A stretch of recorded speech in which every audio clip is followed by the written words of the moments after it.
আসুন আমরা সরাসরি আল্লাহর কোরআন থেকে একটা চমৎকার জায়গা থেকে কথা বলবো, সবাই নিবেন, রাজি আছেন? একদিকে নৈতিক মান, অপরদিকে শান্তিপূর্ণ সমাজ, মহা সমস্যার সমাধান। তিনটা বিষয়ে আমি আলোচনা করব। কয়টা বিষয়? আসুন আমার সাথে পড়েন। আউযু বিল্লাহি মিনাশ শাইতানির রাজিম। বিসমিল্লাহির রহমানির রহিম। বিতাড়িত অভিশপ্ত শয়তানের ওয়াসওয়াসা থেকে আল্লাহর আশ্রয় চাই। পরম করুণাময় অসীম দয়ালু আল্লাহর নামে শুরু করছি। وَإِن طَائِفَتَانِ مِنَ الْمُؤْمِنِينَ اقْتَتَلُوا فَأَصْلِحُوا بَيْنَهُمَا فَإِن بَغَتْ إِحْدَاهُمَا عَلَى الْأُخْرَى فَقَاتِلُوا الَّتِي تبغي حتى تفيء إلى أمر الله فإن فاءت فأصلحوا بينهما بالعدل وأقسطوا إن الله يحب المقسطين إنما المؤمنون إخوة فأصلحوا بين أخويكم واتقوا الله لعلكم ترحمون آمنت بالله। অর্থ হচ্ছে, হে ওই সমস্ত লোকেরা, শুনতেছেন আমার কথা? মন দিয়ে শুনতেছেন? কথাগুলো আমার না আল্লাহর? ভালো করে শুনুন। হে দেশবাসী, হে বিশ্বের মানবতা, বিশেষ করে ঈমানদারেরা, তোমাদেরকে আমি আল্লাহ একটি চমৎকার পন্থা শিক্ষা দিচ্ছি। বলুন তো কে শেখাচ্ছেন? উলামায়ে কেরাম আছেন। আপনারা অবশ্যই দেখবেন, কারণ আমি তো আল্লাহ তাআলা আমাকে দিয়ে 30 পারা পুরো কোরআনের অনুবাদ করিয়েছেন। আলহামদুলিল্লাহ 18 বছর লেগেছে। আমি অনুবাদ করছি একটু মন দিয়ে। উলামায়ে কেরাম তো বেশি করে এই জাতিকে হেদায়েতের জন্য কাজ করে যাচ্ছেন, আপনারাও আমাকে সহযোগিতা করবেন, দাবি আমি আপনাদের কাছে রাখছি। আল্লাহ বলছেন, হে দেশের লোকেরা, হে তামাম বিশ্বের লোকেরা, বিশেষ করে ঈমানদারেরা। কাদেরকে আল্লাহ বলছেন এখানে? ইন্ডিকেট করেছেন কাদেরকে আল্লাহ তাআলা? আমরা কি জোরে বলেন? বাংলাদেশের শতকরা 88 জন ঈমানদার, নারী পুরুষ, ঠিক না? বিশ্বের দ্বিতীয় বৃহত্তম মুসলিম রাষ্ট্র। হে ঈমানদারেরা, যদি তোমাদের দুইটা বৃহৎ দল, তাইফাতানে মিনকুম, তাইফাতানে, তানে মানে বুঝায় কয় দলকে হুজুর? দুই দলকে। তাইফাতুন অর্থ এক দল, আর তাইফাতানে মানে দুই দল। কোন দুই দল? ছোট ছোট দল না বড় দুই দল? বোঝেন না, এখান থেকে বোঝেন না। বলেন কোন দুই দল? বড় দুই দল, রাইট। বৃহৎ দুই দল তোমরা যারা আছো, কিন্তু দুই দল কি? ঈমানদার। জোরে বলেন, দুই দল কি? দুই দলের প্রধান কি? সাথে যারা আছে তাদের ম্যাক্সিমাম কি? ঈমানদার। যদি এই রকম কোন পরিবেশ তৈরি হয়, মুমিনিনা ইকতাতালু, যে এমন একটা অবস্থায় পৌঁছে গেছে, যদি এখন তাৎক্ষণিক সমাধান না হয়, তাহলে দুই দলের মধ্যে, দুই বৃহৎ দলের মধ্যে কঠিন মারামারি হবে, ফলে অনেক মুমিনের জীবন এবং জান মাল ইজ্জত ধ্বংস হওয়ার সম্ভাবনা আছে। যদি এই রকম একটা পরিবেশ তোমার দেশ, তোমার সমাজ কিংবা বিশ্বময় যদি দেখা দেয়, তাহলে কি করবা? ফাসলিহু বাইনাহুমা, ওই দুই দলে তো মারামারি করার জন্য রেডি হইতেছে, ঠিক আছে কিনা? কিন্তু তোমরা মাঝখান থেকে একটা দল তৈরি হবে। খেয়াল করছেন কিনা? কথা বলতেছেন কে? আল্লাহ। এই এক দল তৃতীয় আরেকটি গ্রহণযোগ্য এবং ন্যায় ও ইনসাফ করতে পারবে, কোনো পক্ষপাতিত্ব করবে না, এরকম একটি দল অবশ্যই সেই জায়গাটায় দাঁড়িয়ে ওই দুইও দলের মধ্যে মিট করে দিবা, সমাধান করে দিবা, সালিসি করে সব উত্তেজনা তোমরা মিটাইয়া দেবা। বক্তব্য কার? মনে হচ্ছে যেন কোরআন এখন নাজিল হচ্ছে, একটু টের পাবেন পরে, দেখবেন কি হয়। আল্লাহ রাব্বুল আলামিন বলেন, শোনো, এই শুধু সালিশ করলে হবে না, বড় বড় কথা মিষ্টি মিষ্টি কথা বললে হবে না। এই তৃতীয় যেই শক্তিটা আছে, তৃতীয় পক্ষ যারা সালিশ করতে আসবা তাদের শক্তি থাকতে হবে। কি থাকতে হবে? শক্তি থাকতে হবে। এর মানে হচ্ছে তোমার সালিশে কেউ না মাইনে হয়তো যারা একটু কম শক্তিশালী তাদের উপর আক্রমণ করে বসতে পারে, সেই ক্ষেত্রে তোমার একটা পাওয়ার থাকতে হবে। কি থাকতে হবে? পাওয়ার থাকতে হবে। পাওয়ারটা কি রকম? আল্লাহ বলছেন, ফাইনিম বাগাত ইহদাহুমা, তোমরা এসেছো মিট করে দিয়ে একটা সমাধান দেওয়ার জন্য, কিন্তু এক দল যদি আরে কিসের কি কওয়ার না কও, এইবার আমরা মাইরা ফেলাবো, কাইটা ফেলাবো, যদি এই রকম একটা সীমা লঙ্ঘনকারী দল হয়ে পড়ে দুই দলের মধ্যে, তাহলে কি করবা? ফাকাতিলু, তাহলে তুমি যে তৃতীয় পক্ষ এসেছো, তুমি তাদের বিরুদ্ধে আইনের প্রয়োগ এবং শাসন নীতি, এমন কি তুমি তার উপর বল প্রয়োগকারী অ্যাডমিনিস্ট্রেটর হয়ে ওই যারা বেশি সীমা লঙ্ঘন করে ফেলতেছে তাদেরকে থামাই দেওয়ার জন্য তখন তুমি তাদের বিরুদ্ধে যুদ্ধ পর্যন্ত করতে পারবা। এর মানে তাদেরকে আইনের আয়ত্তে এনে পানিশমেন্ট দিতে পারবা। বলুন তো কে বলছেন কথাটা? থাকতে হবে, কথা শুনতে হবে। দেশ এবং জাতির মধ্যে যদি মারামারি কাটাকাটি হয়, আমার মেয়ের ইজ্জত, আপনার মায়ের ইজ্জত, আপনার স্ত্রীর স্বর্ণ, আমার জীবন, আমার সন্তানের জীবন, কারো জীবন নিরাপদ থাকবে না। ঠিক কিনা বলেন? অতএব সময়ের প্রয়োজনে আল্লাহ তো বহুত আগে নাজিল করে দিয়েছেন, এখন আমরা সেগুলো গ্রাজুয়ালি কাজে লাগাবো। কথাটা কার?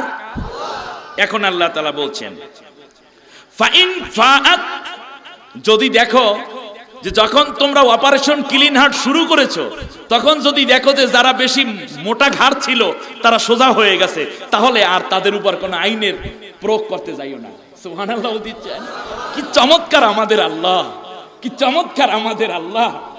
যদি দেখো যে না, সে তো এসে গেছে, এখন আর আগের মতো মোটা মোটা কথা বলে না, কিচ্ছু মানি না, সব আমার, এ কথা এখন আর বলে না, সে তোমাদেরকে মেনে নিয়েছে, নিরাপদ এবং জাতীয়ভাবে একটা সুন্দর সমাজ গঠনের জন্য তারা সালিশেরা এখন কাজ করতে পারতেছো, যদি এই রকম হয় তাহলে আর তাদের উপরে কোনো রাগ করবে না। এখন কি করবে? তাহলে তোমরা একটা চমৎকার করে ফাসলিহু বাইনা বিল আদলে বাইনা হুমা বিল আদলে, তাহলে ন্যায়ের সাথে, ন্যায় পরায়ণতার সাথে তোমরা সমাধান করে দিবে। ওয়া আকসিতু, এবং প্রজ্ঞাপূর্ণভাবে সুষ্ঠু সমাধান দিয়ে দেবে। বক্তব্য কার? এখন আল্লাহ তাআলা বলছেন, তোমরা এই মাঝখানে দাঁড়াইয়া যারা অল্প সময়ের জন্য দুই দলের মধ্যে এমন সুন্দর মিট করাইয়া দিয়া অন্যান্য লক্ষ লক্ষ মানুষের জীবন জান মালের নিরাপত্তা বিধান করে দিলা, আমি আল্লাহ রব্বুল আলামিন এই মাঝখানে যারা এই দায়িত্ব পালন করেছো তাদেরকে কিন্তু আমি খুব ভালোবাসি। আর একটু জোরে বলেন। এবার আল্লাহ রব্বুল আলামিন বলতেছেন, শোনা, কেন তোরা মারামারি করিস? তোরা তো মোমেন, তোরা তো সবাই নামাজ পড়ো, তোরা তো সবাই আমি আল্লাহকে মানো, তোরা সবাই তো আমি আল্লাহর হুকুমকে মেনে চলো, তা মারামারি কিসের? এইবার আল্লাহ রাব্বুল আলামিন বলেন, ইন্নামাল মুমিনুনা ইখওয়াতুন, the believers are but single brotherhood. সমস্ত মোমেনরা একটা অখণ্ড দেহের মতো। একটা দেহের মধ্যে চোখটা যদি ব্যথা করে গোটা বডি যেমন করে অসুস্থ হয়ে যায়, ঠিক না? কানের মধ্যে যদি ব্যথা করে আপনার হাতও মনে হয় ব্যথা হয়ে গেছে, ঘুম থাকে না, মাথাটাও ব্যথা করে, ঠিক তেমনি কোনো মোমেন যদি এক জায়গায় অসুস্থ হয়ে পড়ে তাহলে তামাম বিশ্বের সমস্ত মুসলমানের অন্তরে ব্যথা লাগারই কথা। আল্লাহ রাব্বুল আলামিন বলেন, ইন্নামাল মুমিনুনা ইখওয়াতুন, সব মোমেনরা মিলে একটা দেহের মতো, একটা অখণ্ড ভ্রাতৃত্ব, একটা ক্ষেত্র। সুবহানাল্লাহ বলেন। আল্লাহ পার্টিসিপেট করে নাই, আল্লাহ ডিভাইড করেন নাই। আল্লাহ বলছেন সবাই মিলে একটা অখণ্ড ভ্রাতৃত্ব সংঘ তোমরা। ফাআসলিহু বাইনা আখাওয়াইকুম, হে দেশের বিজ্ঞজনেরা, হে দেশের নিরপেক্ষ জনতা, যারা কোনো ওই দলের মধ্যে যাও নাই, কিন্তু বিবেক আছে, বুদ্ধি আছে, দায়িত্ববোধ আছে, তোমরা এই রকম পাগলামি যদি শুরু হয়ে যায়, তাহলে দুই দলকে বসাইয়া ফাসলিহু বাইনা আখাওয়াইকুম, দুই এই ভাইদের মধ্যে তোমরা চমৎকার করে মীমাংসা ফয়সালা করে দাও। পরামর্শ দিচ্ছেন কে?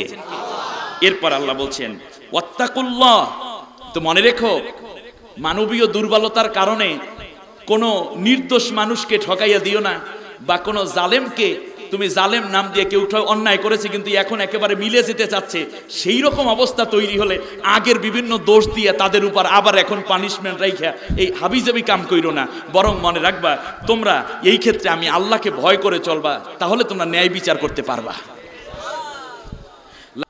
তুরহামুন, যদি এই কাজটা করো তাহলে কিন্তু আমি আল্লাহ তোমাদেরকে রহমত দিয়ে দেব।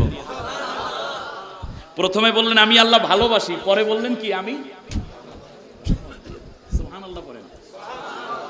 সূরার নাম সূরা হুজরাত, মদিনায় অবতীর্ণ সূরা, 18টা আয়াত, 2টা রুকু আছে। আমি আপনাদের খেদমতে 9 এবং 10 নম্বর আয়াত তেলাওয়াত করেছি। আমার বন্ধুগণ, এই সূরাটা তখন নাজিল হয়, শুনতেছেন? নাজিল হয় তখন, বিশেষ করে বিভিন্ন রিওয়ায়েত আছে, তার মধ্যে একটা বিষয় ছিল হুনাইনের যুদ্ধে প্রচুর সম্পত্তি মুসলমানরা লাভ করেছিলেন, আলহামদুলিল্লাহ বলেন। প্রায় 1.5 লাখের উপরে পেয়েছেন দুম্বা এবং ভেড়া, উট পেয়েছেন প্রায় 50,000-এর উপরে, কাফেরদের গুলো, সব কাফেরদের। স্বর্ণ পেয়েছেন 5 ওয়াকিয়া পরিমাণ, রৌপ্য পেয়েছেন প্রচুর, যুদ্ধবন্দী আছে। মক্কা হুনাইন থেকে ফেরার পথে যখনই দেখা গেল আনসার এবং মুহাজির দুইয়ের মধ্যে একটা দ্বন্দ্ব শুরু হয়েছে। আনসারেরা বলতেছে, আনসার মানে মদিনার লোকেরা, তারা বলতেছে যে আমরা এই সম্পত্তির বেশিরভাগ নেব। তার কারণ হচ্ছে মুহাজিররা তো আমাদের দেশে এসে আশ্রয় নিয়েছে, আজকে যুদ্ধ হয়েছে আমাদের দেশ থেকে বের হয়ে, আমরা তাদের জন্য ঘর বাড়ি, জায়গা জমি, আমাদের বাগান বাড়ি অনেক ছেড়ে দিয়েছি, এমনকি আমাদের একাধিক স্ত্রী যাদের আছে তাদেরকেও ওনাদেরকে দান করেছি। সুতরাং আজকে আমরা বেশি করে পাবো, মালামাল বেশি দেখেছে তো, এই জন্য বেশি নেওয়ার একটা লোভ তাদের ভেতর তৈরি হয়েছে। মুহাজির যারা মদিনা মক্কা থেকে এসেছেন মদিনায়, তারা বলতেছেন আমরা না আসলে তোমাদের তো কোনো ইতিহাসই তৈরি হয় না, আমরা আসার কারণেই না তোমাদের এতটুকু তোমরা পেয়েছো, অতএব আমরা বেশি নেব। আনসার মুহাজিরদের এইরকম একটা মানে বেশি পাওয়ার আকাঙ্ক্ষা, খেয়াল করেছেন কিনা? দ্বন্দ্ব শুরু হলো 1 থেকে 2 থেকে 3 4 5, একটা বড় গোষ্ঠী এটার ভিতর জড়িয়ে গেল। আল্লাহ নবীর কানে এই কথা পৌঁছল।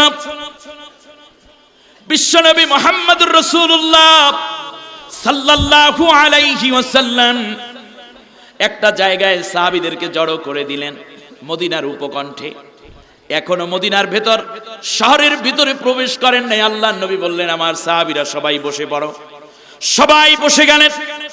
ফাকামান নবী সাল্লাল্লাহু আলাইহি ওয়াসাল্লাম হামিদাল্লাহি ওয়াসনা আলাইহি। আল্লাহর নবী দাঁড়ায়া একটা খুতবা দিবেন, আল্লাহর প্রশংসা করলেন। তিনি তার উপরই দুরূদ পড়লেন, নবীর উপর দুরূদ পড়লেন। এরপরে বললেন ও মদিনার লোকেরা, ও মক্কার লোকেরা, আনসার মুহাজিরেরা, তোমরা পরস্পর ইমানদার, অথচ নিজেরা নিজেদের মধ্যে ঝগড়া শুরু করে দিয়েছো। শোনো মদিনার লোকেরা, আজ আমি তোমাদের মধ্যে একটা সালিশি করে দিতে চাই। তা হচ্ছে আজকে মক্কাবাসীরা উট, দুম্বা, বকরি, ভেড়া, সোনা দানা যা আছে সবগুলো নিয়ে তারা আজকে বিদায় হয়ে যাবে। আর এক ভাগে পড়েছে উট, দুম্বা, বকরি, ভেড়া, সোনা দানা, আর এক ভাগে পড়েছে বিশ্বনবী মুহাম্মদুর রাসূলুল্লাহ সাল্লাল্লাহু আলাইহি ওয়াসাল্লাম। ও আনসারেরা শোনো, ও মদিনার আনসারেরা শোনো,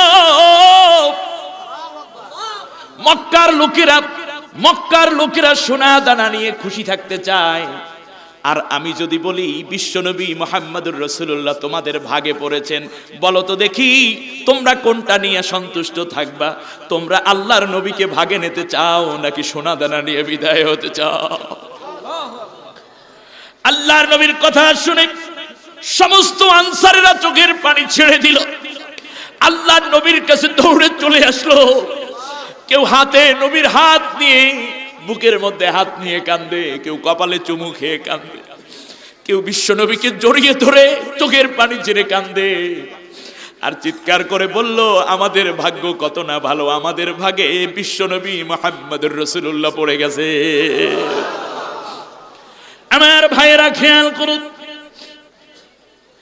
খেয়াল করে দেখুন, আল্লাহর নবী ঠিক এই কাজটাই শেষ পর্যন্ত রক্ষা করলেন। আল্লাহর নবী যখন ওফাত হয়ে যাবেন, হযরতে আসহাবে আজমাইন আবু বকর, ওমর, ওসমান, তালহা, জুবাইর, খাব্বাব, খুবাইব, বিলাল, আরাদ, আব্দুর রহমান বিন আউফ রাদিয়াল্লাহু তাআলা আনহুম সবাই নবীজির কাছে গেলেন।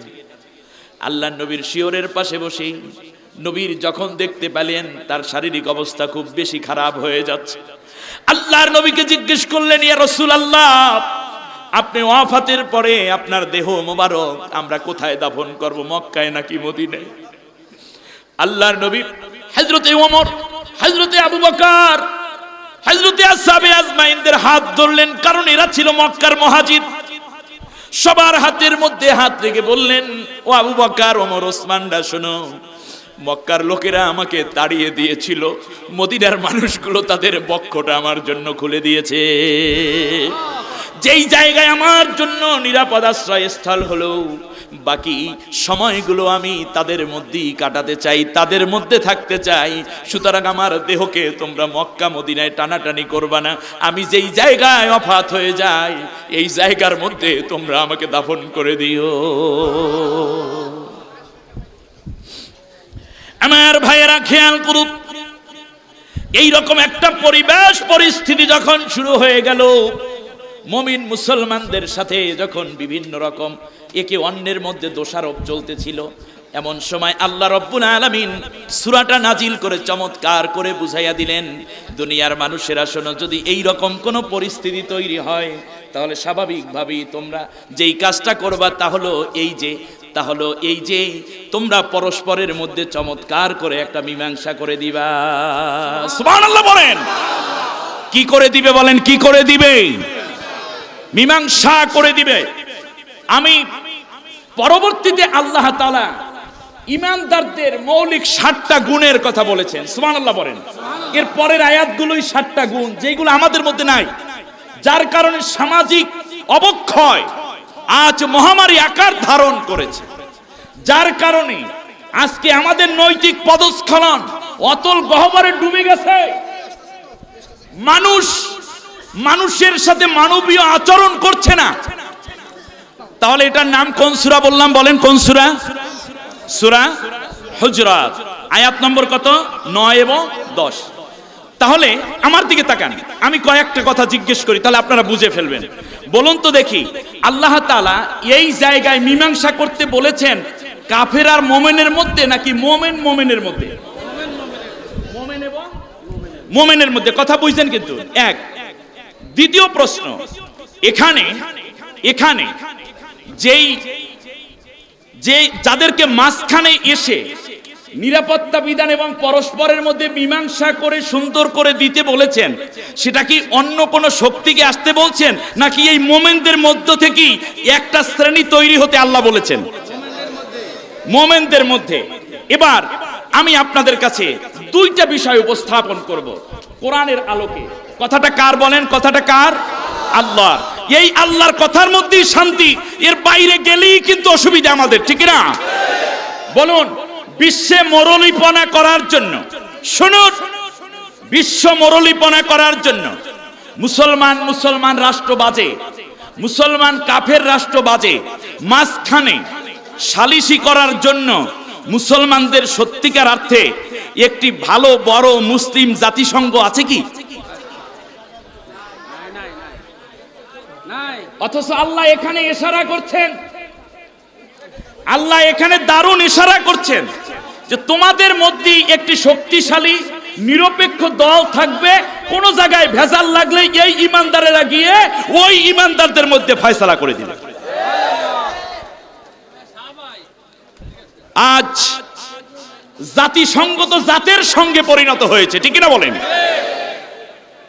জাতিসংঘ মাজলুমদের পক্ষে কথা বলে না, জালেমদের পার্সিয়ালিটি করে মুসলমানদের উপর নিপীড়ন চালায়, ঠিক কিনা বলেন? অল্প কয়টা ভালো কাজ করলেও মুসলমানদের পক্ষে জাতিসংঘ কাজ করেছে রিপোর্ট খুবই কম।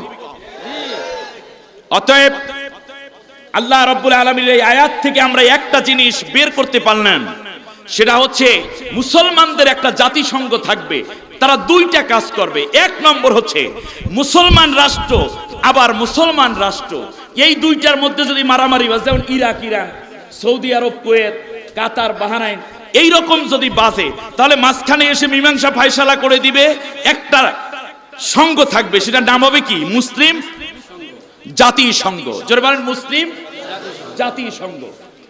কারণ মুমিনের সালিসি কোনো কুফরি শক্তি করতে পারবে না এবং সালিশ মানার দরকারও নেই। কিন্তু মুসলিম জাতিসংঘ না থাকার ফলে আমাদের বড় বিপর্যয় নেমে এসেছে। ওআইসি একটা আছে, ওআইসি হচ্ছে এরকম যে কিছু নির্বোধ লোক আছে না, নির্বোধ আইন শৃঙ্খলা বাহিনী দায়িত্ব পালন কম করে, এরকম আছে না, সব ডিপার্টমেন্টই তো অলস কিছু থাকে। মারামারি হওয়ার 1.5 ঘন্টা পর গিয়ে তারপর ফুক দেয়, এই গেলে কই, চোর গেলে কই, চোর গেলে কই, ঠিক না? দায়িত্ব অবহেলা।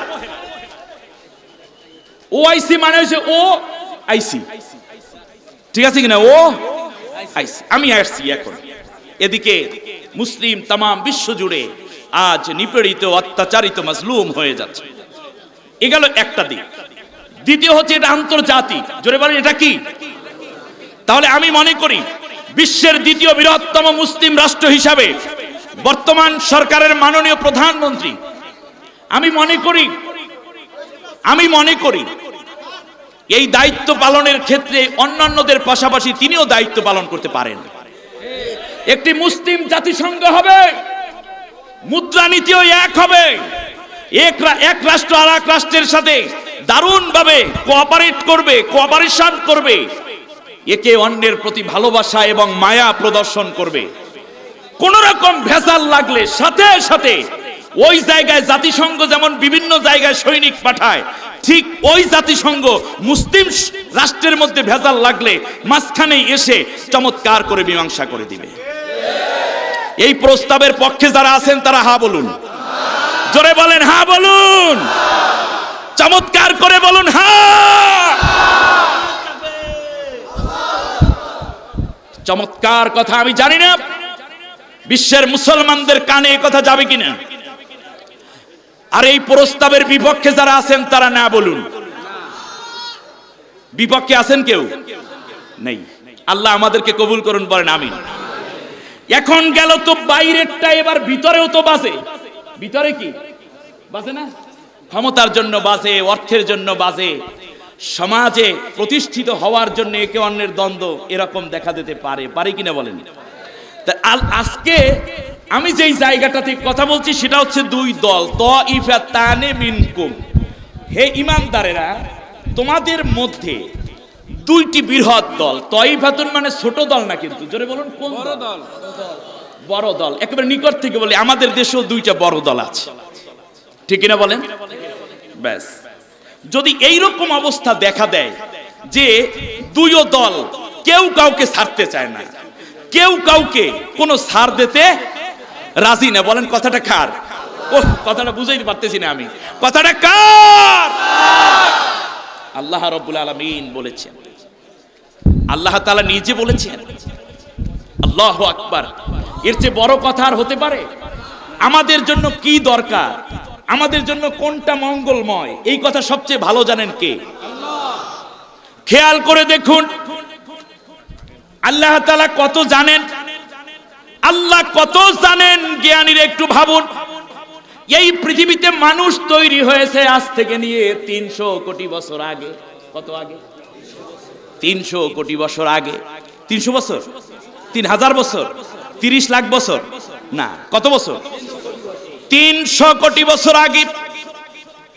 300 কোটি বছর আগে এই পৃথিবীতে মানুষের আগমন। বিজ্ঞানীরা বলেছেন এই মানুষদের আজ থেকে নিয়ে মাত্র 55 বছর আগ থেকে মানুষের বাইপাস অপারেশন হয়, ওপেন হার্ট সার্জারি হয়। কত বছর আগ থেকে? মাত্র 55 বছর আগ থেকে। প্রথমেই আমেরিকায় ডাক্তার উইলিয়াম কেরি, যিনি সর্বপ্রথম bypass operation open heart surgery করেন। কিন্তু খেয়াল করুন, আজ থেকে 2 বছর আগে আল্লাহর এই বান্দা ইসলাম গ্রহণ করে মুসলমান হওয়ার সৌভাগ্য অর্জন করলে। আল্লাহু আকবার।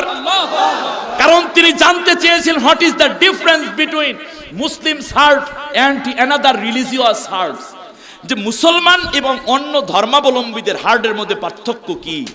হার্ট বিশেষজ্ঞ তিনি খুঁজে পেলেন যে মুসলমানদের হার্টের মধ্যে স্পষ্ট অক্ষরে আল্লাহু শব্দটা লেখা। তিনি দেখলেন যে কবে থেকে এই হার্টে আল্লাহু শব্দটা আসে।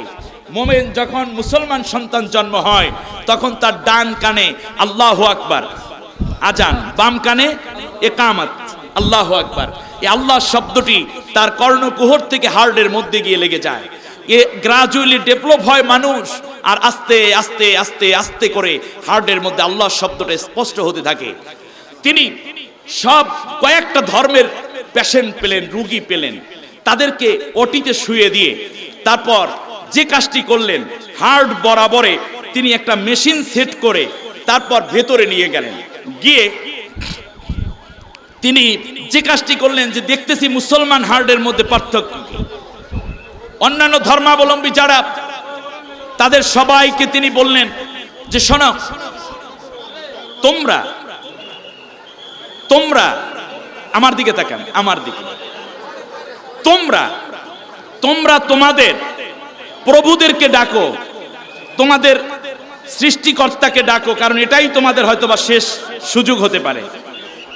যারাই বিভিন্ন ধর্মাবলম্বী ছিলেন, যারা সনাতন ধর্মাবলম্বী, তারা বলছে ভগবান আমাকে রক্ষা করো। যারাই খ্রিস্টান ধর্মের অনুসারী, তারা বলেছেন ও মাই লর্ড হেল্প মি, যার যার মতো। ইহুদিরা বলছে, ইহুদি পেশেন্ট বলছে এলি লামা সাবাক্তানি। মুসলমান বলছে ও আল্লাহ তুমি আমাকে রক্ষা করো, হতে হয়তো এটাই আমার জীবনের শেষ সময়, আমার মা কাঁদবে, আমার সন্তানগুলো ইয়াতিম হয়ে যাবে, তুমি আমার হার্টটা ভালো করে দিও। ডাক্তার উইলিয়াম কেরি দেখতেছেন যে যখন ও আল্লাহ বলেছে, সাথে সাথে কম্পিউটার স্ক্রিনটা এমন ভাবে কাঁপতেছিল মনে হয় যেন স্ক্রিন ফেটে যাবে। কারণ আল্লাহ কোরআনের মধ্যে বলেছেন ইন্নামাল মুমিনুনা আল্লাযীনা ইযা যুকিরাল্লাহু ওয়াজিলাত কুলুবুহুম, যখন মুমিন আল্লাহর নাম উচ্চারিত হয় তখন তার কলিজা কাঁপতে থাকে, হার্ট কাঁপতে থাকে। সুবহানাল্লাহ বলেন। সাথে সাথে চিৎকার করে বলে আল্লাহু আকবার, আমি ইসলাম গ্রহণ করলাম, সাথে সাথে মুসলমান হলেন। তো বর্তমানে তার নাম রাখা হয়েছে মোহাম্মদ ইসমাইল। সুবহানাল্লাহ বলেন, মোহাম্মদ ইসমাইল। আমার বন্ধুগণ, আমি যে কথাটা বলতে চাচ্ছিলাম, অভ্যন্তরীণ ভাবে, আমার কথা শুনতেছেন আপনারা? অভ্যন্তরীণ ভাবে যদি এরকম পরিবেশ তৈরি হয়, কোন পরিবেশ? সেটা হচ্ছে যে দুই দল মোমেন, দুই দল কি বলেন? মোমেন, দুইটা বড় দল, কিন্তু দেখা গেল একটা মারমুখী অবস্থা। আমরা পরস্পরে কথা বলবো না, এটা কোরআনের মাহফিল, বলুন আলহামদুলিল্লাহ। এটা একটা কোরআনের ময়দান, এটার একটি ভিন্ন আদব আছে। আমরা কেউ কথা না বলে, আমাদের সম্মানিত মন্ত্রী মহোদয় এসেছেন, আমরা সবাই তাকে মাহফিলের পক্ষ থেকে স্বাগত জানাচ্ছি। আমরা সবাই বলি মারহাবা। অনেক ব্যস্ততার, বর্তমান সময় ব্যস্ততা একটু বেশি যাচ্ছে, এর মধ্যেও তিনি সময় দিয়েছেন। এখন যে জায়গাটা আমি সংক্ষেপে বলবো, আমি আল্লাহর কোরআন দিয়ে একটি সমাধা বের করছি। আলহামদুলিল্লাহ, আল্লাহ রাব্বুল আলামিন বলছেন দুই বড় দল। বলেন তো কার কথা এটা? কার কথা? যে কথা আমি বলতেছিলাম ওই জায়গায় ওপেন হার্ট সার্জারি হবে। ওপেন হার্টটা কি একটু তাকান। এই যে যেমন একটা রগ, মানুষের হার্টের সাথে মৌলিক 9টা রগ আছে, 8 কোটরি 9 দরজা। আব্দুল আলী, এই যে লালন ফকিরের গান, কিন্তু এটা খুব আধ্যাত্মিক একটি বক্তব্য। 9টা রগে সর্বোচ্চ 8,500 কিলোমিটার বেগে প্রতি 3 সেকেন্ডে একবার করে আমার আপনার হার্ট রক্ত পাঞ্চ করে মাথার তালু থেকে পায়ের তালু পর্যন্ত পৌঁছে দিচ্ছে। জোরে বলুন, এই কাজ কে করেছেন? একটা সেকেন্ডের জন্য থেমে গেলে আমি আপনি শেষ হয়ে যাই। এবার খেয়াল করুন, এই কোন রগ দিয়ে রক্ত যদি দ্রুত যেতে না পারে, হয়তো ব্লক হয়ে গেছে, চর্বি জমা হয়ে গেছে, কোনো কারণে রগটা চিপে গেছে, আমার দিকে তাকান, তখন বুকে ব্যথা হয়, প্রচন্ড ব্যথা, ডাক্তারখানা নিয়ে যায়। যাওয়ার পরে ডাক্তার এনজিওগ্রাম করে, আল্ট্রাসোনোগ্রাম করে, এরকম অনেকগুলো পরীক্ষা করে, করার পরে দেখে ব্লক ধরা পড়েছে, তখন বাইপাস অপারেশন করে। যেমন এখন তো ফরিদপুরে আসতে কোনো অসুবিধা নেই, রাস্তাঘাট কত সুন্দর হয়েছে, ভেতর দিয়েও ভালো, মানে মাদারীপুরে শেষ পর্যন্ত দেখবেন কোনো জায়গায় যদি জ্যাম হয় তখন রাস্তা একটা নতুন করে দেয়, যে শহর ছাড়াইয়া তার কিনার দিয়ে দেয়, যাতে করে গাড়ি ঘোড়া ওদিক দিয়ে যাবে। এটাকে আমরা বাইপাস সড়ক বলি। কি সড়ক বলি বলেন? বাইপাস সড়ক। তো আমার রক্ত যেহেতু যেতে পারছে না, এই জন্য ডাক্তারেরা ওই জায়গায় যেখানে জ্যাম লেগে আছে ওইটার পাশ দিয়ে একটা ছিদ্র করে, ওখান দিয়ে একটা অতিরিক্ত রগের মাথা ঢুকাইয়া দেয়, প্রবেশ করায়। আবার যেখানে ব্লক নাই, ঠিক ওই রগের আরেক মাথা দেয় ওই জায়গায়। ফলে হয় কি, নতুন রক্ত সঞ্চালন হয় এই নতুন বাইপাস রগ দিয়ে। এইটাকে বলে বাইপাস অপারেশন অথবা ওপেন হার্ট সার্জারি। আমার ভাইয়েরা খেয়াল করুন, ওপেন হার্ট সার্জারি করতে এক্সট্রা রক লাগে, এক্সট্রা ভেইন লাগে। মজার ব্যাপার হচ্ছে, এই পৃথিবীতে কারো হার্টের রগের মাপের সাথে অন্য কারো হার্টের রগ মেলবে না, কারো ফিঙ্গারপ্রিন্টের সাথে মেলে না, কারো চোখের কর্নিয়ার মধ্যে আল্লাহ রাব্বুল আলামিন 70,000 চিকন রগের ছাউনি দিয়া ব্রেইনের সাথে কানেকশন দিয়েছেন, কারো সাথে কারো মিলবে না। মানুষের জিহ্বার মধ্যে আল্লাহ রাব্বুল আলামিন কিছু চিহ্ন দিয়েছেন, এই পৃথিবীতে কারো সাথে কারোটা কোনোদিন মিলবে না। 4টা সিকিউরিটি কোড দিয়ে আল্লাহ পৃথিবীর মানুষকে আলাদা আলাদা করে দিয়েছেন। ওয়ালা তাসিরু ওয়াসিরাতু উযরা উখরা। আল্লাহ রাব্বুল আলামিন বলেন, তোমার বোঝা অন্য কেউ বহন করবে না, তোমার গুনার বোঝা, তোমার পাপের শাস্তি তোমাকে বহন করতে হবে। পীর কোনোদিন মুরিদের বোঝা বহন করবে না, ইমাম সাহেব কোনোদিন মুসল্লির গুনার বোঝা বহন করবে না, কর্মী কোনোদিন নেতার বোঝা বহন করবে না, নেতা কোনোদিন কর্মীর বোঝা বহন করবে না। যার যার পাপের বোঝা তাকেই সহ্য করতে হবে। এই জন্য আল্লাহ আলাদা সিকিউরিটি কোড দিয়ে রেখেছেন, যাতে করে একজনের আমল আর একজনের কাছে চলে যেতে না পারে। সুবহানাল্লাহ, সুবহানাল্লাহ। যে কথা বলছিলাম, একজনের রগ আর একজনের কাছে কোনোদিন মিলে না। বিজ্ঞানীরা ব্যর্থ হয়েছে এই বলেছে না, এখানে আর্টিফিশিয়াল রগও তৈরি করা যাচ্ছে না। এখন খেয়াল করুন, প্রায় 300 কোটি বছর আগেই আল্লাহ রাব্বুল আলামিন মানুষকে তৈরি করে দিলেন, আর এখন থেকে 55 বছর আগে মাত্র bypass operation, open heart surgery শুরু হলো। আল্লাহ রাব্বুল আলামিন বললেন, বান্দারে, চিকিৎসা বিজ্ঞানের উন্নতির ফলে হয়তোবা বাইপাস অপারেশন এক সময় আবিষ্কার হবে। এই কথাটা দুনিয়ার মানুষ না জানলেও কে জানেন বলেন? এজন্য সেই সময় তোদের অতিরিক্ত রগ লাগবে, ভেইন লাগবে, কোথায় পাবি? হয়তোবা বলতে পারবি, আল্লাহ রোগ দিলা, চিকিৎসা করার সুযোগ হইল, কিন্তু রক্ত পাইলাম না, কোথায় রগ দিলা? তাহলে তুমি আমার মাবুদ হইলা কেমনে? সেই জন্য প্রত্যেক মানুষের শরীরের মধ্যে একটা দুইটা করে নয়, প্রত্যেক শরীরের মধ্যে, প্রত্যেকের দেহের মধ্যে আল্লাহ রাব্বুল আলামিন 8টা করে এক্সপায়ার রগ দিয়ে রেখেছেন, ভেইন দিয়ে রেখেছেন। গাড়ির কোনো চাকা যদি নষ্ট হয়ে যায়, এই আশঙ্কায় যেমন করে ড্রাইভার, গাড়ির মালিক যেমন অতিরিক্ত চাকা সংরক্ষণ করে, আল্লাহ রাব্বুল আলামিন আজ থেকে 300 কোটি বছর আগে থেকে দুনিয়ায় মানুষকে পাঠানোর সময় থেকে প্রত্যেকের 2 হাতের মধ্যে 2টা 2টা 4টা এবং 2 পায়ের মধ্যে 2টা 2টা 4টা, মোট 8টা অতিরিক্ত রগ দিয়ে রেখেছেন, যেন বাইপাস অপারেশনের সময় সুন্দর করে কাজে লাগাতে পারো। সুবহানাল্লাহ। আপনি একটু চিন্তা করুন, একটু ভাবুন, আজ থেকে মাত্র 320 বছর হয়েছে বিদ্যুৎ আবিষ্কার হয়েছে। কত বছর বলেন? কিন্তু আল্লাহ তাআলা পাখি, গাছগাছলা এগুলো তৈরি করেছেন সৃষ্টির শুরু থেকেই। দেখুন কি সুন্দর বিদ্যুতের এখন বাংলাদেশে আলহামদুলিল্লাহ কোনো ঘাটতি নেই। আলহামদুলিল্লাহ বলবেন না? চমৎকার কার্যক্রম। একটু আমি যেখানে বলতে যাচ্ছি আমি সেখানে রাখি শুধু। দেখুন এই বিদ্যুতের যে লাইট পোস্ট আছে তার উপর দিয়ে বিদ্যুতের তার গেল, তারের মধ্যে কারেন্ট জীবন্ত, এই তারের উপরে বসে পাখিরা, ঠিক না বলে? কারেন্ট আবিষ্কার হলো 320 বছর, আর পাখি তৈরি হয়েছে 100 কোটি বছর আগ থেকে। তা আল্লাহ তাআলা জানেন যে আমার বান্দারা, এটা তো আল্লাহ জানবেনই, কারণ বান্দাকে জ্ঞান দিয়েছেন কে? আবিষ্কার ক্ষমতা দিয়েছেন কে? আমরা বৈজ্ঞানিক এবং আমরা এই মানবতার কল্যাণে কোন আবিষ্কারের জন্য আমরা আত্মনিয়োগ কম করেছি। মুসলমানেরা এখন আবিষ্কার করে টুপি কয় করলেই হবে, পাঞ্জাবি ফাড়া হইবে না গোল হইবে, এটা নিয়ে আপনার আবিষ্কার করতে কে বলছে? আপনি মানবতার কল্যাণে চিন্তা করুন, তাহলে আল্লাহ এটা সদকায়ে জারিয়া হিসেবে দান করবেন আপনাকে। একটু খেয়াল করুন, খেয়াল করুন আল্লাহর কুদরতটা দেখুন। যে পাখি, তোরা তো শীতের সকালে, দুপুর বেলা, বিকেল বেলা অনেক সময় এই তারের উপরে পাখি লাইন দিয়ে বসে না? কাক, ঘুঘু, চিল, এগুলো বসে না? বসে, যাতে করে এই কারেন্টের তারে শক খেয়ে ক্রাস্ট হয়ে মারা না যায়, সেই জন্য 500 কোটি বছর আগ থেকে প্রত্যেক পাখির পায়ের নিচে আল্লাহ রাব্বুল আলামিন নন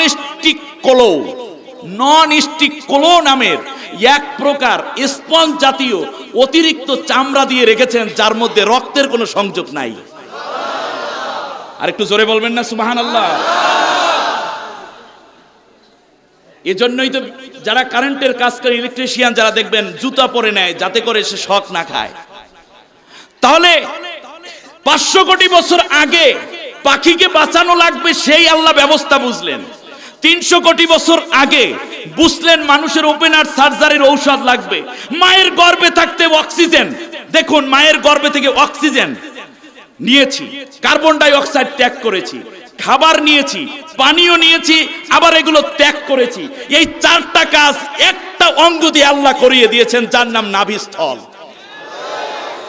চিন্তা করা যায়, বিজ্ঞানীরা আজকে আশ্চর্যান্বিত যে যখন মানুষ চলে যায় আপনার আইসিইউতে কিংবা অপারেশনের সময় তাকে এক্সট্রা অক্সিজেন দেওয়া হয়, মাস্ক পরিয়ে দেওয়া হয়। বিজ্ঞানীরা চিন্তা করছে এইরকম মুমূর্ষু রোগী কিংবা অসুস্থ রোগী যাদের খাওন খেতে পারে না, তাদেরকে স্যালাইন দেওয়া হয়। এত কষ্ট না করে একটা লাইন দিয়ে আল্লাহ শ্বাস অক্সিজেন নেওয়ালেন আমাকে আপনাকে, কার্বন ডাই অক্সাইড ত্যাগ করালেন, এটার মধ্যে দিয়ে পানি গেল, এটার মধ্যে দিয়ে মায়ের রক্ত গেল, খাবার গেল, আবার এখান থেকে পুশ হলো বাইরে। দেখি তো মানুষের শরীরে এরকম কোনো অঙ্গ আছে কিনা অপারেশন করা কিংবা দুর্বল রোগীকে এক অঙ্গ দিয়েই স্যালাইনও দেওয়া যাবে, ঔষধও খাওয়ান যাবে, আবার শ্বাসও নেওয়ান যাবে, কার্বন ডাই অক্সাইড ত্যাগও করান যাবে। খুঁজে পায় নাই। বিজ্ঞানীরা নাভিস্থল নিয়ে গবেষণা করে দেখলো এটা যখন কেটে দেয়া হয় তারপর এটার আর কোনো কার্যকারিতা থাকে না। আল্লাহু আকবার বলবেন না? তাহলে ইয়ালামু মা বাইনা আইদিহিম ওয়া মা খালফাহুম, আল্লাহ রাব্বুল আলামিন জানেন মানুষের সামনে কি আছে, পিছনে কি আছে, কে জানেন? এজন্য আল্লাহ সুবহানাহু ওয়া তাআলা বললেন, শোনো দুনিয়ার মানুষেরা, তোমাদের জীবনে এই রকম কঠিন পরিস্থিতি আসতে পারে দেশের অভ্যন্তরে, আসতে পারে বহির দিক থেকে।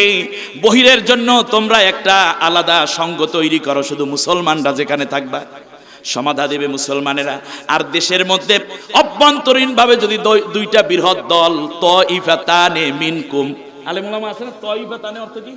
দুই দল, যদি এই রকম দেখা দেয় তাহলে ফাসলিহু বাইনা আখাওয়াইকুম, মাঝখানে আরেকটা শক্তি এসে যাও যে না না না, তোমাদের কারণে দেশের ক্ষতি হতে দেব না, তোমাদের কারণে হাজার মানুষের মৃত্যু হতে দেব না, তোমাদের কারণে অর্থনৈতিক অগ্রযাত্রাকে বাধাগ্রস্ত করতে দেব না, মানুষের নিরাপত্তা, সম্মানের নিরাপত্তা ঘাটতি করতে দেব না।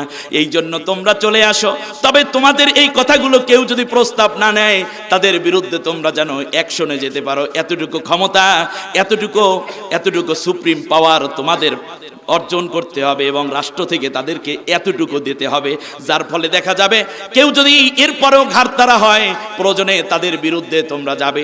মনে রেখো, এই রকম অবস্থার যদি তৈরি হয়ে যায় তাহলে উত্তম হলো ওই মানুষগুলো যারা মাঝখানে বসে দুই পক্ষকে থামাইয়া দিয়া দেশ এবং জাতির নিরাপত্তায় কাজ করতে পারবে। আমাদের দেশে যেহেতু এরকম একটি পরিবেশ, আমি ভয় করছি, আমি তো সচেতন একজন, আমি ইউনিভার্সিটি থেকে পড়া, আমি হুজুর, তাতে কি আমার চোখ তো বন্ধ না, আমাকে তো আল্লাহর কাছে জবাব দিতে হবে, ঠিক কিনা বলেন? আমার চেয়ে বড় জবাব আমার মন্ত্রী মহোদয়ের। আমি কয়জন মানুষের ইমাম? মন্ত্রী মহোদয়ের লক্ষ লক্ষ জনতার প্রতিনিধিত্ব করেন, তাদের জানমালের নিরাপত্তার বিধান করা তার কর্তব্য। প্রধানমন্ত্রীর গোটা জাতির সম্বন্ধে তার জবাব দিতে হবে। আল্লাহু আকবার। যার যত বড় মাথা তার তত বড় ব্যথা। অতএব আমি মনে করি বর্তমান যে একটি পরিবেশ তৈরি হচ্ছে বাংলাদেশে, আমি সম্মানিত মন্ত্রী মহোদয়কে সামনে রেখে, আমি এত কাছে কোনোদিন তাকে পাইনি। প্রাইম মিনিস্টারের বিভিন্ন প্রোগ্রাম আমি গেলেও বাংলাদেশের রাজনীতি, স্বাধীনতা যুদ্ধ, উন্নয়নের ক্ষেত্রে অনন্য ভূমিকা পালনকারী এই মানুষটির এত পাশে এত কাছে আমি পাইনি। আজকে একজন আলেম হিসাবে আমি তাফসীরুল কোরআন মাহফিলের পক্ষ থেকে দাবি করব, সেটা হচ্ছে সর্বোচ্চ এবং সর্বোচ্চ ছাড় দিয়ে হলেও দেশের মধ্যে যেন কোন রকম হত্যাযজ্ঞ, মারামারির পরিবেশ তৈরি না হয়। কারণ এখানে মরলে মুসলমান মরবে আগে। আজকে যদি বাংলাদেশে 500 মানুষ মরে, তার মধ্যে 499 জনই মুসলমান সন্তান মারা যাবে, ঠিক কিনা কন? আমার দেশে যদি কোন রকমের অঘটন ঘটে, আজ দেশের নীতি নির্ধারণীদের অদূরদর্শিতা কিংবা সংকীর্ণ মনার কারণে, তার কারণে যদি মানুষ মারা যায়, তাহলে আল্লাহর কাছে তাদেরকেও জবাবদিহি করতে হবে। সুতরাং আল্লাহ রাব্বুল আলামিন বলছেন, মধ্যম একটি শক্তিকে তোমরা মাঝখানে এসে, যারা কখনো ওই দুই দলের মধ্যে না, তারা আসবে কেবলমাত্র দুই দলের মধ্যে নিষ্পত্তি করে দিয়ে মানবতার নিরাপত্তার জন্য। তারা ক্ষমতার মোহেও ভোগবে না। কে বলছেন কথাটা? ওই 300 কোটি বছর আগে যেই আল্লাহ আমার বাইপাস অপারেশনের রগ দিয়ে রেখেছেন, সেই আল্লাহ। মনে হচ্ছে যেন এই আয়াত আমাদের প্রয়োজনীয়। এরপর আল্লাহ রাব্বুল আলামিন পরের কথাগুলো বলেছেন যে, বিশ্বের মানুষেরা শোনো, তোমাদের কাছে সাতটা দোষ মানুষের ভেতরে আছে, এই 7টা কাজ কোনোদিন করবা না। আমি শুধু অনুবাদটা করে শেষ করে দিচ্ছি।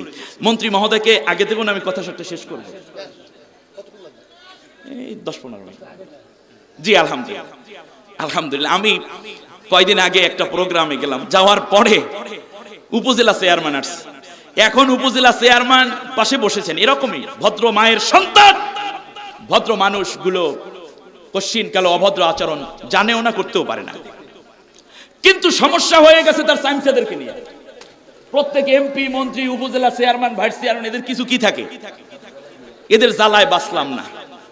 আমাকে বারবার স্লিপ দিচ্ছে, হুজুর শেষ করেন, আপনার কি কোনো হুশ জ্ঞান নাই? একজন এটাও লিখেছে। আমি বললাম, আমার যতটুকু হুশ আছে তা দিয়ে আমি একটু চেয়ারম্যান সাহেবকে জিজ্ঞেস করি, ভাই আপনি থাকবেন না চলে যাবেন? আমি ওয়াজ বন্ধ করে আপনাকে দেব? 2টা হাত জোর করে বলছে, আস্তাগফিরুল্লাহ হুজুর, আপনি যতক্ষণ মাহফিল করবেন আমি ততক্ষণ আপনার সব চলে গেল, আমি একজন শ্রোতা থাকবো। জোর কইরা পিটাইয়া কি হুজুরের দোয়া নেওয়া যায়? সুন্দর আখলাক তোমাকে বড় করে দিবে। একদিন মায়ের গর্ভ থেকে কিচ্ছু না নিয়ে চলে এসেছি, যাওয়ার সময় কিচ্ছু না নিয়েই তো বিদায় হতে হবে। আমার সুন্দর ব্যবহার, আমার সুন্দর আচরণ, আমার সুন্দর মানবতাই তো এই পৃথিবীতে বাকি থেকে যাবে। আল্লাহ রাব্বুল আলামিন বলেন, শোনো, শুধুমাত্র আয়েশা দোয়া করলে হবে না, মাঝখানে যিনি আসবা তার একটা পাওয়ার লাগবে। কারণ পাওয়ার না থাকলে কেউ কাউকে ডরায় না। কি পাওয়ার না থাকলে কেউ কাউকে ডরায়? এজন্য আল্লাহ তাআলা বলছেন, ওই যে তৃতীয় ভাবে যে কয়জন আসবা, তোমরা কিন্তু পাওয়ার নিয়ে আসবে, যাতে করে কেউ অমান্য করলে যেন তাদেরকে তোমরা কি করতে পারো, একটু পানিশমেন্ট দিয়ে সোজা রাখতে পারো। এই পরামর্শ কে দিয়েছেন? আল্লাহ। এরপর আল্লাহ রাব্বুল আলামিন বলেন, ইয়া আইয়ুহাল্লাযীনা আমানু লা ইয়াসখার কওমুম মিন কওমিন আসা আইয়াকুনু খায়রাম মিনহুম। ও দুনিয়ার ইমানদার নারীরা ও ইমানদার পুরুষেরা শোনো, তোমরা এক দল আরেক দলকে উপহাস কইরো না। এক দল আরেক দলকে, আহা, আমরা খুব অথর্ব হয়ে যাচ্ছি কিনা দিন দিন। একে অন্যকে উপহাস করছি, একে অন্যকে গালিগালাজ করছি, একে অন্যকে খামোখাই দোষারোপ করে বেড়াচ্ছি, ঠিক না বলেন?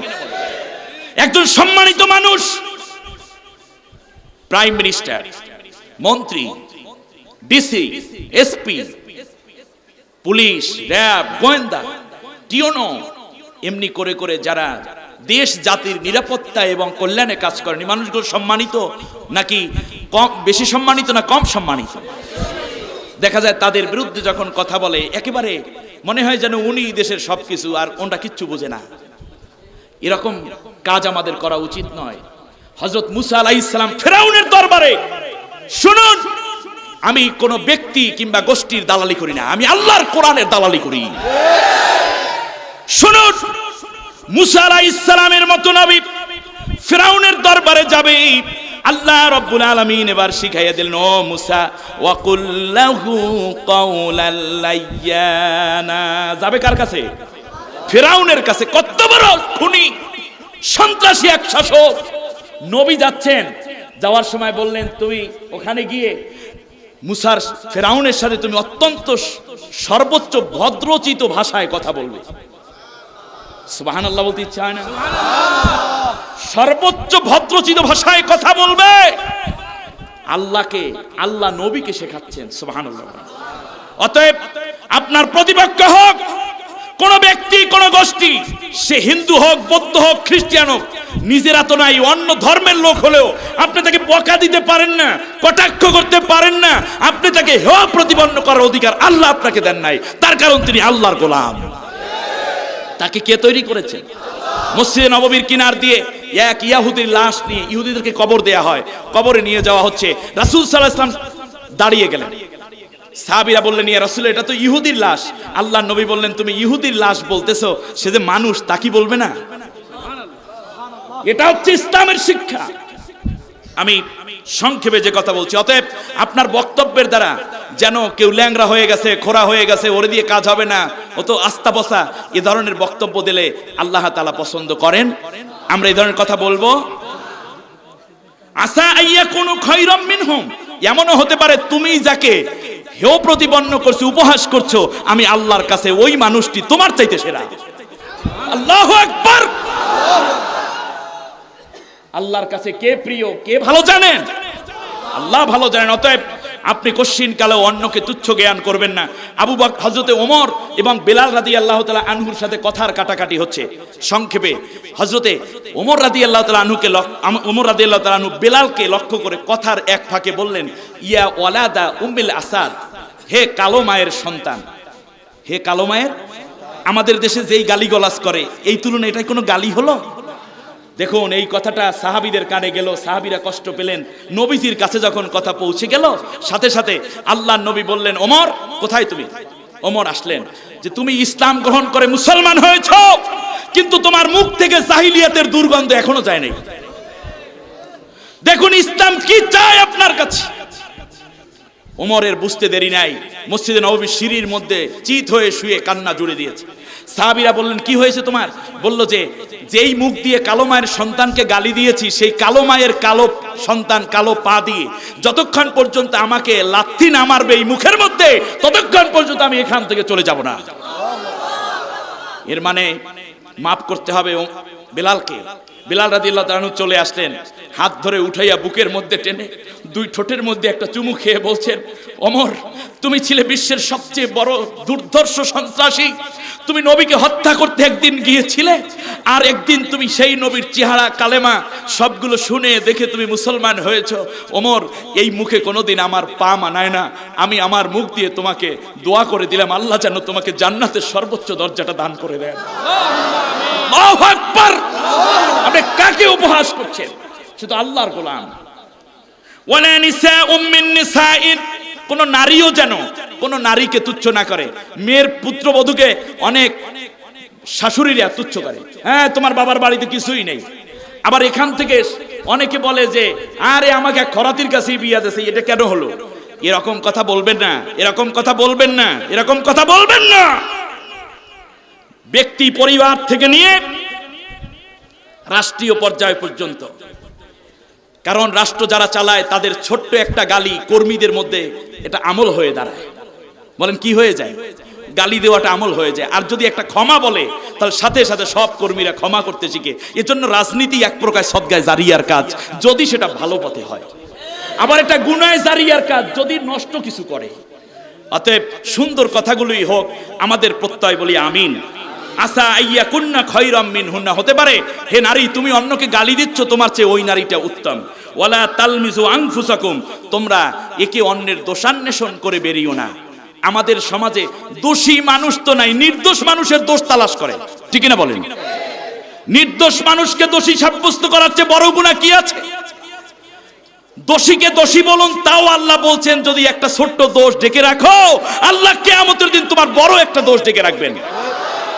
হযরত ঈসা আলাইহিস সালাম একদিন দেখছেন রাস্তার মধ্যে কতিপয় মানুষ একটা যুবককে পিটাইয়া রক্তাক্ত করে দিচ্ছে, চিৎকার করছে। যুবকটা দাঁড়াইলেন, বললেন হেই হয়েছে কি, তোরা এরকম করিস কেন?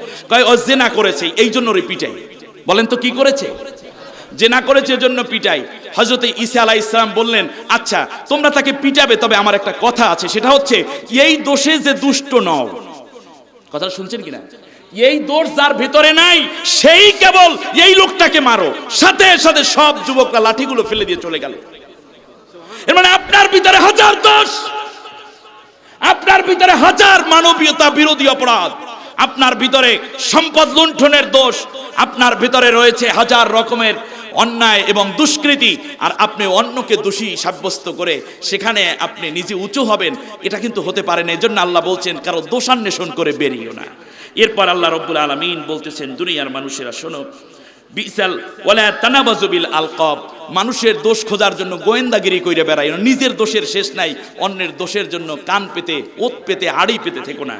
এরপর আল্লাহ বলছেন বিসাল ইসমুল ফুসুকু বাদাল ঈমান, ঈমান আনার পরে কাউকে খারাপ দোষী সাব্যস্ত করে। যেমন একটা লোক, আমি সংক্ষেপে যদি বলি, একটা লোক আগে নামাজ পড়তো না, এখন নামাজ পড়ে, আপনি তাকে বেনামাজি বলতে পারবেন না। একটা লোক চুরি করতো আগে, এ দোষ আছে না আমাদের সমাজে কারো? যেই লোকটা যদি বলে যে না আমি আর কোনোদিন চুরি করবো না, তারপরে তাকে চোর বলে আপনি তিরস্কার করার কোনো সুযোগ নাই, তাহলে আপনি গুনাহগার হবেন আগে। এরপর আল্লাহ রাব্বুল আলামিন বলেন উলা ওমান লাম ইয়াতুব, এরকম যারা আছো কেউ যদি এর থেকে তওবা করে ফিরে না আসো তাহলে ফাউলাইকা হুমুজ জালিমুন, তারাই হইল আমি আল্লাহর ভাষায় জালেম। এরপর আল্লাহ বলছেন ইয়া আইয়ুহাল্লাযীনা আমানু জুতানিবু কাসীরাম মিনাজ যন্নি, বেশি বেশি করে কুধারণা করা থেকে বেঁচে থাকো। মানুষের প্রতি সুধারণা করতে হবে। ইন্না বাদাজ যন্নি ইসমুন, অনেক সময় দেখা যায় কুধারণা মানুষের গুনার সৃষ্টি করে। ওয়ালা তাজাসসু ওয়ালা ইয়াগতাব বা'দুকুম বা'দা, একে অন্যের গীবত করে বেড়াইও না। গীবত মানে হচ্ছে কারো দোষ আছে কিন্তু এই দোষটা তার সামনে না বলে অন্য কারো কাছে বলা, এটার নাম কি?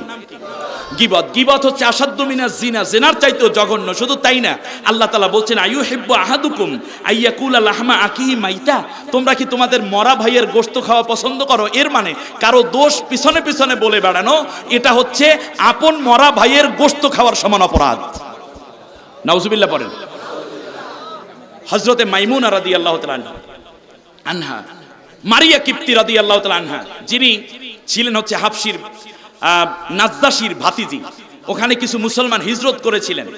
যখন হিজরত শেষে তারা মদিনায় নবীর কাছে চলে আসতেছিলেন, তখন নাজ্জাশী বাদশাহ নবীর সাথে সম্পর্ক রাখার জন্য তার ভাতিজিকে নবীর কাছে হাদিয়া হিসেবে পাঠিয়েছিলেন। সুবহানাল্লাহ বলেন।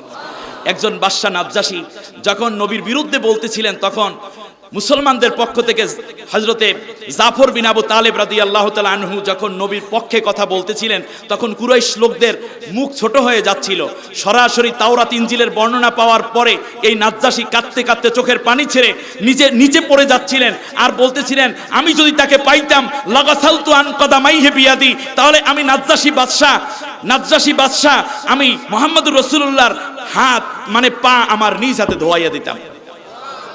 শেষ পর্যন্ত তিনি সম্পর্কের জন্য বললেন আমি কিচ্ছু দিতে পারলাম না ইয়া রাসূলুল্লাহ, আমি আপনার উপর ঈমান আনলাম। আর এই ঈমানের বরকতে আল্লাহর নবী একটা গায়েবানা জানাজা পড়েছিলেন কাবার চত্বরে, তিনি হচ্ছেন বাদশা নাজ্জাশীর জানাজা।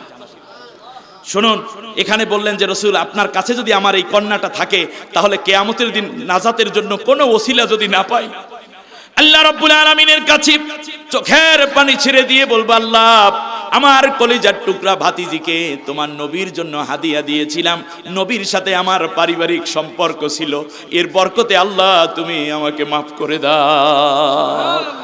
এবার খেয়াল করুন, আল্লাহ রাব্বুল আলামিন বলছেন কি অন্যের গীবত করবে না। আমরা টেলিভিশনের মধ্যে গীবতের অভাব নাই, টক শো গুলাই গীবত আর গীবত, ঠিক না? পেপার পত্রিকাগুলো মনে হয় বেশি গীবত দিয়ে ভরা। কিছু কিছু নেতা আছে বক্তব্য শুরু করে গীবত দিয়ে, শেষ করে গীবত। ভালো কিছু চোখে পড়েন, এরকম লোক আছে না? নেই? চোখ কানা, এরা বিবেক কানা। ভালোকে ভালো বলতে হবে, মন্দকে মন্দ বলতে হবে। এটা আল্লাহ আমাদেরকে আজকে শিক্ষা দিচ্ছেন। শেষ কথাটা হচ্ছে আল্লাহ রাব্বুল আলামিন বলছেন, ইন্না খলাকনাকুম মিন যাকারিন ওয়া উনসা ওয়া জাআলনাকুম শুউবা ওয়া ক্বাবাইলা লিতাআরাফু ইন্না আকরামাকুম ইনদাল্লাহি আতকাকুম। সুবহানাল্লাহ। এটা আমার শেষ কথা আজকের। আল্লাহ রাব্বুল আলামিন বলেন, হে মানবতা, হিন্দু, বৌদ্ধ, খ্রিস্টান, মুসলিম, অন্য মানুষ, যেই মানুষ আস্তিক হও নাস্তিক হও যাই হও, কালো ধলো, আল্লাহ তাআলা বলছেন তোমাদেরকে মিন যাকারিন ওয়া উনসা, আমি আল্লাহ তোমাদের দুইটা দলে শুধু তৈরি করেছি। আল্লাহু আকবার। বিশ্বের মানবতার দল কয়টা? একটা হলো নারী দল, আর একটা আল্লাহর কাছে বলছেন আমি আল্লাহ দুই শ্রেণীতে বানাইছি, এর বাইরে কোনো প্রকার নাই। আর সেটা কি? জাতিসংঘের সামনে এই আয়াত লেখা। আল্লাহু আকবার। এই আয়াত জাতিসংঘের সামনে পেশ করা হয়েছে। খেয়াল করুন, আল্লাহ তাআলা বলছেন, শোনো, ওয়াজআলনাকুম শুউবা ওয়া ক্বাবাইলা লিতাআরাফু, আমি আল্লাহ এরপরে তোমাদেরকে বিভিন্ন গোত্র এবং ভাষায় পার্থক্য করেছি। এটা কোনো ঐতিহ্যের জন্য নয়, এটা তোমার অহংকার করার জন্য নয়, তুমি গর্ব করবে এজন্য নয়, অন্যের উপর প্রভাব বিস্তার করবে এজন্য নয়, এটা শুধু এজন্য লিতাআরাফু, যাতে করে একে অন্যকে চিনতে পারো। তায়েফের জমিনে আমরা আরাফাতে যখন ছিলাম, বিশ্বের প্রায় 2 শতাধিক রাষ্ট্র, 200-র মতো রাষ্ট্র আছে হজ করতে এখানে মুসলমানেরা আসে। বলুন তো দেখি, আমাদের বাংলাদেশের পতাকা আলাদা আছে না নেই? আমি মন্ত্রী মহোদয়কে আমি একেবারে শেষ at 11th আওয়ারে এই দাবিটা আগে করতে পারলে বেশি ভালো হতো। আমি দোয়াও করছি। দেখুন, বাংলাদেশে হাজিদের, এই যে বাংলাদেশি মানুষ তার পতাকা এবং তার আইডেন্টিটি খুব কমই ব্যবহার করে, এটাকে বাধ্যতামূলক করা দরকার। এবং আপনি দেখেন, ভারতের যারা হজ করতে আসেন তাদের কিন্তু আলাদা ড্রেসও আছে, তাদের একটা, এটা ভারতের নাগরিক যে তার পোশাক দেখলে বোঝা যায়। পাকিস্তানের নাগরিক যারা, তাদের পোশাক আছে। ইন্দোনেশিয়ার, এখানে হজ করেছেন যারা, ইন্দোনেশিয়ার হাজিদের কিন্তু আলাদা ড্রেস আছে। মালয়েশিয়ার হাজিদের আলাদা ড্রেস আছে। যখন তারা মানে এহরামের কাপড় ছেড়ে প্রাইভেট ড্রেস পরে, তখন কিন্তু ওই কোড অনুযায়ী তাদের ড্রেসগুলো পরে, হারিয়ে গেলেও তাড়াতাড়ি পাওয়া যায়। তো দুঃখ আমাদের, সেটা হচ্ছে বাংলাদেশের হাজিদের মানে নির্ধারিত কোনো ড্রেস কোড নাই। কেউ ভাড়া, কেউ মোটা, কেউ লম্বা, কেউ খাসকাটা, কেউ কলারওয়ালা, কেউ বুলটিওয়ালা, এইরকম আলাদা আলাদা। আমি মনে করি একটা নীতি থাকা দরকার যে হ্যাঁ, দেশকে যারা ভালোবাসেন বাহিরে গিয়েও দেশপ্রেম দেখাতে হবে। আমাকে আমার আল্লাহর ঘরের সামনে দাঁড়িয়ে বলতে হবে, আল্লাহ, বিশ্বের দ্বিতীয় বৃহত্তম মুসলিম কান্ট্রির মানুষ আমি, আমার দেশকে তুমি রক্ষা করো, হেফাজত করো। আল্লাহ, তুমি আমার দেশের সমৃদ্ধি দাও। দেশের প্রতি মহব্বত যাদের নাই, তাদের ঈমান নাই। আল্লাহু আকবার। আল্লাহ তাআলা বলছেন, এই যে বিভিন্ন ভাষা দিলাম, এই যে বিভিন্ন গোত্র দিলাম, দেশের নাম দিলাম, এটার মধ্যে কোনো মর্যাদা নাই। তবে এটা দিয়েছি এজন্য যাতে তোমরা একে অন্যকে ভালোভাবে চিনতে পারো। তুমি ইন্দোনেশিয়ার, তুমি মালয়েশিয়ার, তুমি শ্রীলঙ্কার, তুমি ভারতের, তুমি লন্ডনের, হ্যাঁ, বাংলাদেশের, এটা বোঝার জন্য আমি আল্লাহ এইটা ডিফারেন্স করার জন্য কেবল এইভাবে দিয়েছি। সুবহানাল্লাহ বলেন। শুধু কি তাই? আমার আপনার মধ্যে পার্থক্য নাই। আমার কণ্ঠস্বরের সাথে পৃথিবীর কারো কণ্ঠ মিলবে না। তাহলে তো রাত 3টার সময় বদমাইশ ছেলেরা এসে স্বামীর সুরাত ধরে বলতে, কই দরজাটা খোলো, কি ঝামেলা হইতো। খেয়াল করছেন আপনি? আল্লাহ কণ্ঠ এমন ভাবে দিয়েছেন, কারো কণ্ঠের সাথে কারো কণ্ঠ মিল নাই। আল্লাহর কুদরত নিয়ে একদিন বিজ্ঞান এবং কোরআন, ইসলাম কি বলেছে এটা নিয়ে আলোচনা হলে বলা যাবে। এরপর আল্লাহ রাব্বুল আলামিন বলছেন, শোনো দুনিয়ার মানুষেরা, সেটা হচ্ছে এই যে আমি আল্লাহ তাআলা এই যে তোমাদের পার্থক্য করে দিলাম, এইটা মৌলিক পার্থক্য। ঈমানের ভিত্তিতে তোমরা সবাই এক, কাবা তোমাদের কিবলা, এটা এক, কালেমা এক, আমি আল্লাহ এক, নবী এক, কোরআন এক। এরপরও কেন এত ইখতিলাফ? ঠিক কিনা বলেন? এরপরে আল্লাহ রাব্বুল আলামিন বলছেন, শোনো, মূলত আমি আল্লাহ তাআলা এজন্য দিয়েছি, তবে তোমাদের মধ্যে উত্তম হইলে এই ব্যক্তি, এই বংশর কৌলিন্যতায় কোনো উত্তমতা নাই, শিক্ষার আধিক্যে, শিক্ষার সর্বোচ্চ ডিগ্রিতে কোনো মর্যাদা নাই, পদ পদবিতে কোনো মর্যাদা নাই। মর্যাদা হলো ইন্না আকরামাকুম ইনদাল্লাহি আতকাকুম, তোমাদের মধ্যে যে আমি আল্লাহকে বেশি ভয় করে সেই হচ্ছে সর্বসেরা। আমাদেরকে আল্লাহ কি হতে বলেছেন? মুত্তাকি হতে, আল্লাহকে ভয় করে চলতে বলেছে। আল্লাহ কবুল করুন, বলেন আমিন। এরপর আল্লাহ তাআলা বলেন, ইন্নাল্লাহা খাবীরুম বিমা তা'মালুন, তোমরা যা কিছু করো না কেন সব কিছুই আল্লাহ তাআলা অবগত আছেন। আল্লাহ তাআলা সব কিছু দেখেন কিনা? রাতের আধারে দিনের আলোয় যা কিছু করি সব কিছু আল্লাহর কাছে, আল্লাহ রাব্বুল আলামিনের কাছে চমৎকার করে রেকর্ড করা হচ্ছে। অতএব আমরা যেন নিজেদেরকে আল্লাহর কাছে সুপর্দ করতে পারি, আল্লাহ সেই তৌফিক আমাদেরকে দান করুন। সবাই বলেন আমিন। আমি খুব কৃতজ্ঞ আজকে, সম্মানিত মন্ত্রী মহোদয়, এই মানুষগুলোর কাজ অনেক, তার মধ্যেও আল্লাহর কোরআনের কাজটাই সবার কাছে বড় কাজ, ঠিক না বলেন? আল্লাহ রব্বুল আলামিন মন্ত্রী মহোদয়ের ইজ্জত বাড়িয়ে দিন, আমি সবাই বলি আমিন। আল্লাহ রব্বুল আলামিন এই জাতির কল্যাণে যেন তাকে দীর্ঘ নেক হায়াত দান করেন, আর দোয়া করছি আল্লাহ তাকে শারীরিক সুস্থতা দান করুন। তার মা বাবা দুইজন বেঁচে আছেন? নাই, কেউ নেই।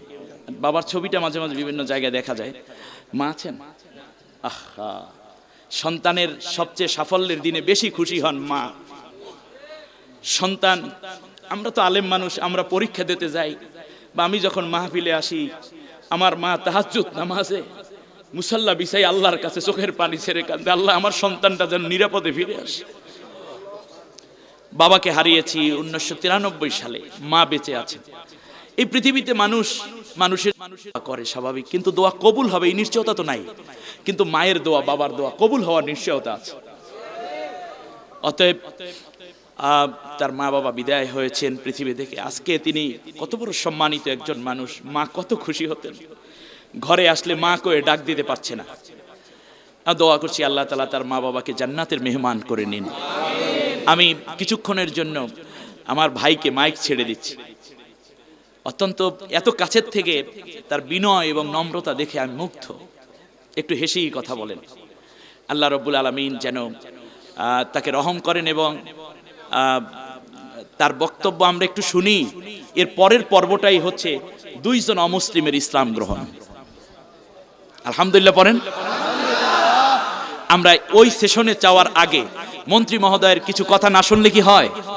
কারণ আমি চলে যাব, আপনাদের মূল গার্জিয়ান তো মন্ত্রী মহোদয় এলাকার, সুতরাং তাকে আমি কিছু কথার জন্য মাইক ছেড়ে দিচ্ছি। ঘোষক হয়তো ব্যাপারেই বলবেন। জি।